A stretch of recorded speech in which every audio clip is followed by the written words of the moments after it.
After Sarah left, Emma sat on the porch holding the journal and looking out at the farm. The chickens clucked in their coop. The garden grew green and healthy. The fence stood straight and strong. "You're still changing lives, Mason," Emma whispered to the wind. "Your love is still spreading." Emma started a small tradition in town. Every year on Mason's birthday, she'd host a letter-writing gathering at the farmhouse. People would come from all over, neighbors, strangers who'd read the letters, families who needed healing. Emma would provide paper and envelopes and refreshments. She'd tell the story of Mason's letters, of how he'd written them thinking no one would read them, never knowing they'd become his greatest legacy.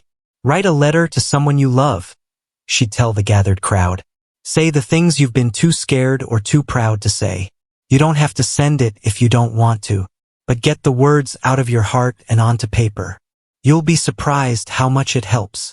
The farmhouse would fill with quiet scratching of pens, occasional sniffles, sometimes soft laughter. By the end of the day, people would leave with sealed envelopes and lighter hearts. Some people mailed their letters. Some burned them in ceremonial releases. Some tucked them away in drawers to be found later. But everyone left different than they came. Softer, more open, more willing to speak their truth. The tradition grew every year. By the 5th anniversary of Mason's death, over 100 people attended. The local newspaper wrote an article about it. A television station from the city came to film. "Why do you think your husband's letters resonated with so many people?" the reporter asked Emma. Emma thought for a moment. "Because they're honest." On the 10th anniversary of Mason's death, Emma decided to write her own letter. Not to Mason, she talked to him all the time anyway, but to herself.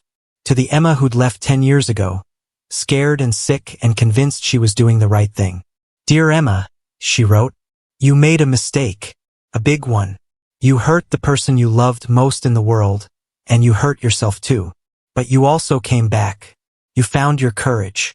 You stayed until the end. You kept your promises. Mason forgave you. Now it's time to forgive yourself.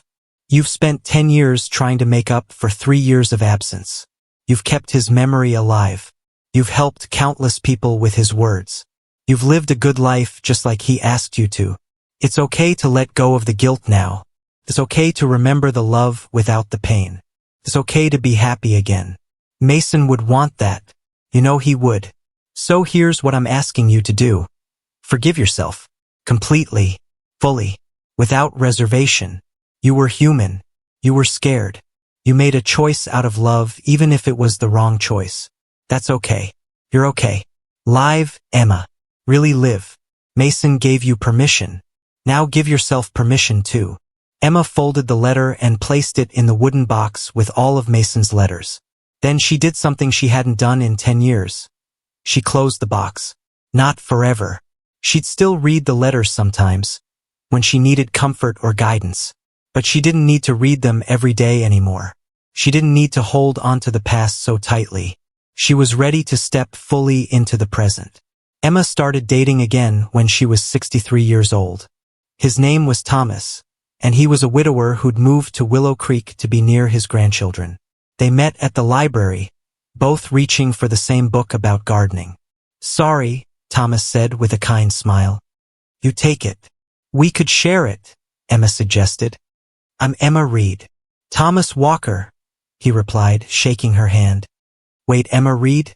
The woman who donated her husband's letters." Emma nodded, suddenly feeling shy. "Those letters saved my life," Thomas said quietly. "After my wife died, I read them every week. They helped me understand that grief and love are two sides of the same coin. That it's okay to hurt because it means you loved deeply." They talked for 2 hours that day. Then Thomas asked if he could buy her coffee. Emma said yes. Their relationship grew slowly, carefully. Emma was honest from the beginning. "I'm getting married today," she told the headstone, "to a good man named Thomas. He reminds me of you in some ways, kind, patient, honest. But he's his own person too. I think you'd like him. I want you to know that this doesn't mean I love you less. You're still in my heart. You'll always be in my heart. But Thomas is there too now. And I think that's okay. I think you'd say it's more than okay. Emma placed a single wildflower on the grave. Thank you for loving me, Mason Reed. Thank you for writing those letters. Thank you for teaching me that love doesn't end. It just transforms. I'll see you again someday. But not yet. I've still got living to do. At the reception, Emma's stepdaughter from Thomas's first marriage gave a toast. My father loved my mother with his whole heart, she said. And Emma loved Mason with hers. Some people might think it's strange that they found each other. But I think it's beautiful. They both know how precious love is. They both know it's worth fighting for, worth celebrating, worth sharing. Emma and Thomas danced to the same song Emma and Mason had danced to at their wedding. An old country tune about love lasting forever. As they swayed together, Emma felt Mason's presence. Not sad or jealous, but happy, proud even. Thank you, she whispered. Not sure if she was talking to Thomas or Mason or both. Thank you for this life. For all of it. Emma lived to be 87 years old. She had 20 good years with Thomas before he passed away peacefully in his sleep.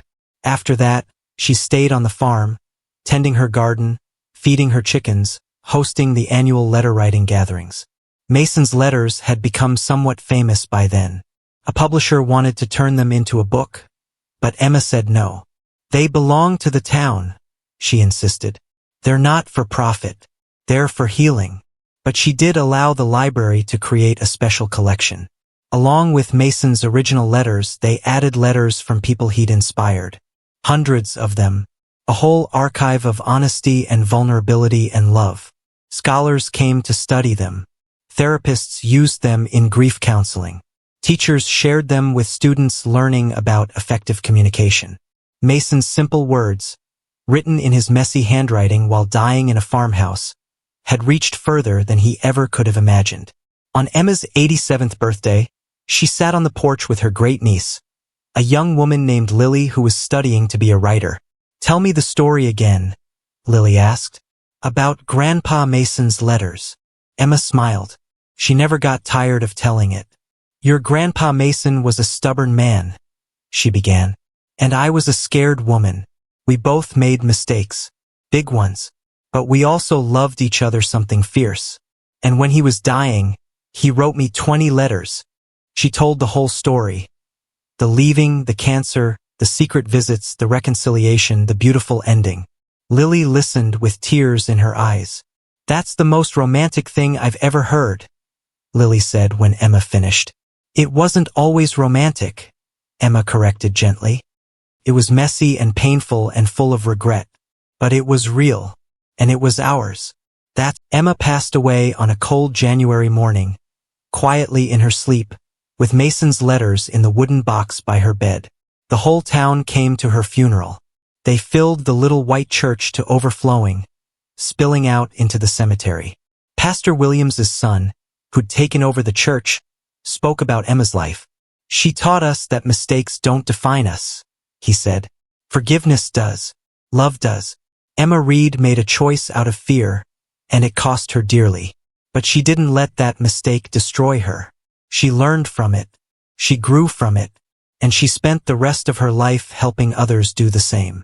They buried Emma next to Mason, just as she'd requested. Her headstone was simple. Emma Reed, beloved wife, friend, and teacher. She learned to live. At the reception after the funeral, people shared their favorite memories of Emma. The garden she'd helped them plant. The advice she'd given. The letters she'd encouraged them to write. Every person there had been touched by her kindness, her wisdom, her willingness to be vulnerable. Lily, now a published author, read from her latest book, a novel inspired by Mason and Emma's story. Love is not perfect, she read. It is not always easy or clear or simple, but it is always worth it, even when it hurts, even when it fails, even when it ends. Because love teaches us to be human, to be honest, to be brave. And that's the greatest gift we can give or receive. After everyone left, Jake, Mason's brother, now an old man himself, stood alone by the graves of his brother and sister-in-law. You did good, Mason, he said softly. You found a way to love her even after death. and she found a way to honor you by living fully.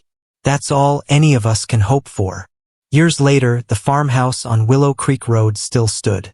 Lily inherited it and turned it into a writer's retreat, a place where people could come to find their own voices, their own truths, their own courage. The wooden box with Mason's letters was displayed in the library's main hall, preserved behind glass.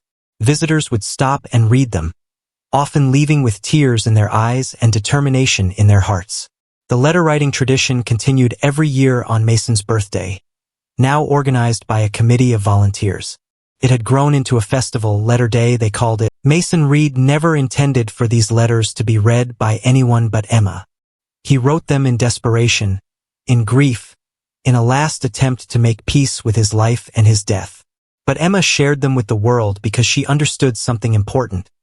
Private pain, when shared honestly, becomes universal healing. Mason's words saved Emma, and Emma's courage saved countless others. That's the legacy of love. It ripples outward forever, touching lives in ways we can never predict or measure. Thank you, Mason and Emma, for showing us how to love, how to forgive, and how to live with open hearts. On quiet evenings, when the library was empty and the sun set over Willow Creek, you could almost feel them there. Mason and Emma, together again, watching over the town they'd changed with nothing more than honesty, forgiveness, and 20 handwritten letters. Their story was finished. But the love they'd shared, the lessons they'd taught, the courage they'd inspired, those things would never end. They'd live on in every letter written, every truth spoken, every heart brave enough to be vulnerable. And that, after all, was the greatest love story of all. Not one that ended perfectly, but one that mattered deeply. One that changed lives. One that proved that it's never too late to say what needs to be said, to forgive what needs to be forgiven, to love with everything you have while you still have time. Mason's last letter saved Emma. Emma's courage saved the town. And together, they saved anyone willing to listen to their story and learn its simple, profound truth. Love out loud. Forgive freely. Lie fully.